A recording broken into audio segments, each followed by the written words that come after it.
Hi, welcome to Knit with Hannah. I'm Hannah.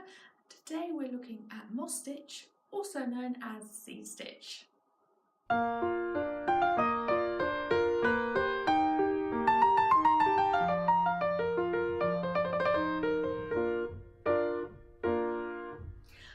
welcome to Knit with Hannah.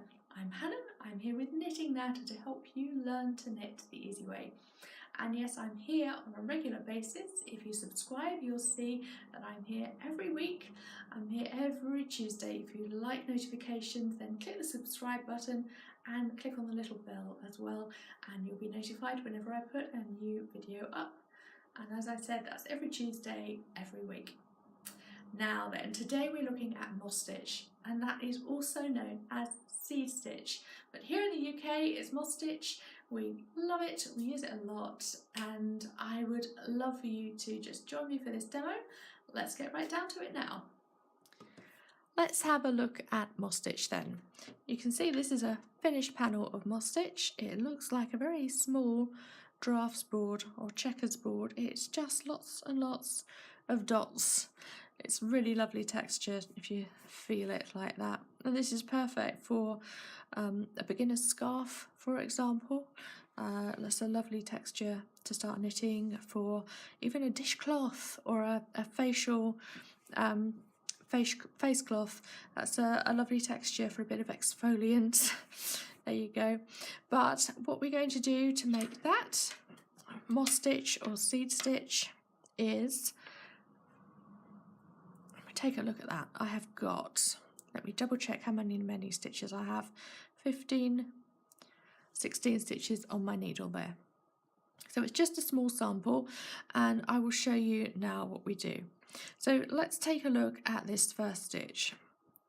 If you're aware, and actually if you're not, then I will put the link to another video of mine up here, how you can work out whether you need to knit or whether you need to purl next. But here, this is a knit stitch. If you look at that, it's smooth, there's no bump on it, and that looks as if you need to knit. But because we're doing moss stitch, you actually need to purl. We're trying to make it look like a checkerboard. So this first stitch, it looks as if you're about to knit, but you're going to purl. And that makes it like a basket weave. And this next stitch looks like a purl stitch, but in fact we're going to knit, and that's all it is. We are switching between purl stitches and knit stitches all the way along the row. So in between those stitches, just as if you were ribbing, you have to move the yarn, otherwise you're going to get confused. You may even create stitches when you weren't supposed to. So let's move that yarn to the front before we purl, and move the yarn to the back before we knit. So when it's smooth there, you purl, and when there's a little bump over the last stitch, you knit. And you're just switching between the two all across the row. And then you'll see as we turn it over, it is starting to look pretty good. This sample is growing, and we'll get to the last stitch, turn it over, and that last stitch has got that loop of yarn over the top.